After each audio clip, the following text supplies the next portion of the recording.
ನಮಸ್ತೆ. ಅಖಿಲ ಭಾರತೀಯ ಸಂತ ಸಮಿತಿ ಕನ್ನಡ ರಾಜ್ಯಾಧ್ಯಕ್ಷ ಮಹಾಮಂಡಲೇಶ್ವರ ಸ್ವಾಮಿ ಓಂ ಶ್ರೀ ವಿದ್ಯಾನಂದ ಸರಸ್ವತಿ ಓಂ ಶ್ರೀ ಮಠ ಮಂಗಳೂರು. ಇವತ್ತು ಜಮ್ಮು ಕಾಶ್ಮೀರ ನಮ್ಮ ಹಿಂದೂಗಳ ಮೇಲೆ ಇಸ್ಲಾಂ ತೀವ್ರವಾದಿಗಳಿಂದ ದೊಡ್ಡ ಒಂದು ಹತ್ಯೆ ಆಗಿದೆ. ಯಾರು ಹಿಂದೂಗಳೆಂದು ನೋಡಿಕೊಂಡು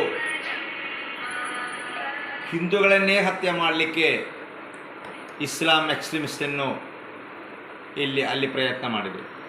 ಇದು ನಮಗೆಲ್ಲರಿಗೆ ತುಂಬ ನೋವಿದ್ದ ವಿಷಯ. ಇದರಲ್ಲಿ ನಾವು ಅರ್ಥ ಮಾಡಬೇಕಾದ್ದು ಸನಾತನ ಧರ್ಮ ಹಾಗೂ ಹಿಂದೂಗಳನ್ನು ಸರ್ವನಾಶ ಮಾಡಲಿಕ್ಕೆ ಒಳಗಿಂದ ಒಳಗೆ ಕೆಲಸ ನಡೀತಾ ಇದ್ದೇವೆ.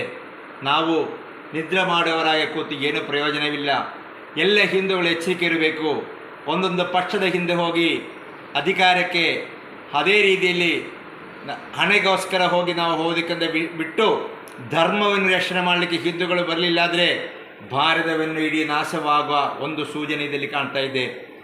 ನನಗೆ ಅಖಿಲ ಭಾರತೀಯ ಸಂತ ಸಮಿತಿ ರಾಜ್ಯಾಧ್ಯಕ್ಷ ಹಾಗೂ ಸ್ವಾಮೀಜಿ ಅಂದ ರೀತಿಯಲ್ಲಿ ನಿಮ್ಮೆಲ್ಲರ ಹತ್ರ ಕೈ ಮುಗಿಸಿಕೊಂಡು ಪ್ರತಿಯೊಂದು ಹಿಂದೂ ಹತ್ರ ಹೇಳ್ತೇವೆ, ನೀವು ಪಕ್ಷಗಳ ಹಿಂದೆ ಹೋಗಬೇಡ, ಧರ್ಮಕ್ಕೆ ಮುಂದೆ ಬನ್ನಿ. ನಾಳೆ ನಿಮ್ಮ ಮಕ್ಕಳ ಮಕ್ಕಳಿಗೆ ಈ ರಾಷ್ಟ್ರದಲ್ಲಿ ಉಳಿಬೇಕಾದ್ರೆ ನಾವು ಹೋರಾಡಬೇಕು. ಪ್ರತಿಯೊಂದು ಹಿಂದೂಗಳನ್ನು ಸೈನಿಕರಾಗಿ ಹೋರಾಡಿ ನಮ್ಮ ಪಾಕಿಸ್ತಾನವನ್ನು ಇಲ್ಲಿಂದ ದೂರ ಮಾಡಬೇಕು.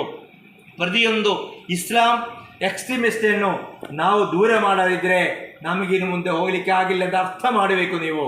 ಅದೇ ರೀತಿಯಲ್ಲಿ ಭಾರತ ಸರ್ಕಾರದ ಹತ್ರ ನಮಗೆ ಹೇಳಲಿಕ್ಕೆ ಇದ್ದದ್ದು, ಈ ಪಾಕಿಸ್ತಾನ ಹಾಗೂ ನಮ್ಮ ಕಾಶ್ಮೀರ ಪಾಕಿಸ್ತಾನ ಕೈಯಿಂದ ಸಂಪೂರ್ಣವಾಗಿ ಭಾರತಕ್ಕೆ ಲೇಗ ಮಾಡಬೇಕು.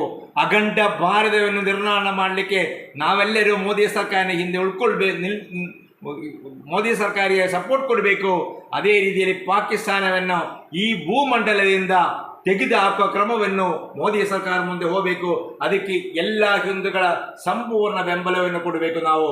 ಅದೇ ರೀತಿಯಲ್ಲಿ ಪ್ರಧಾನಿಗೆ ಹಾಗೂ ರಾಷ್ಟ್ರಪತಿಗೆ ಹಾಗೂ ಕೇಂದ್ರ ಗೃಹ ಸಚಿವರಿಗೆ ನಾವು ಅಖಿಲ ಭಾರತ ಸಂತ ಸಮಿತಿ ಇಡೀ ಕರ್ನಾಟಕ ಹಿಂದೂಗಳಿಗೆ ಬೇಕಾಗಿ ನಾವು ಬರೆದಾಗಿದೆ.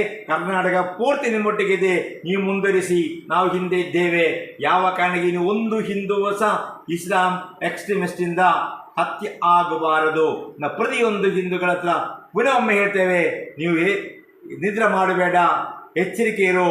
ಹಿಂದೂ ಧರ್ಮವನ್ನು ರಕ್ಷಣೆ ಮಾಡಲಿಕ್ಕೆ ನೀವೆಲ್ಲರೂ ಮುಂದೆ ಬರಬೇಕು. ನಮಸ್ತೆ.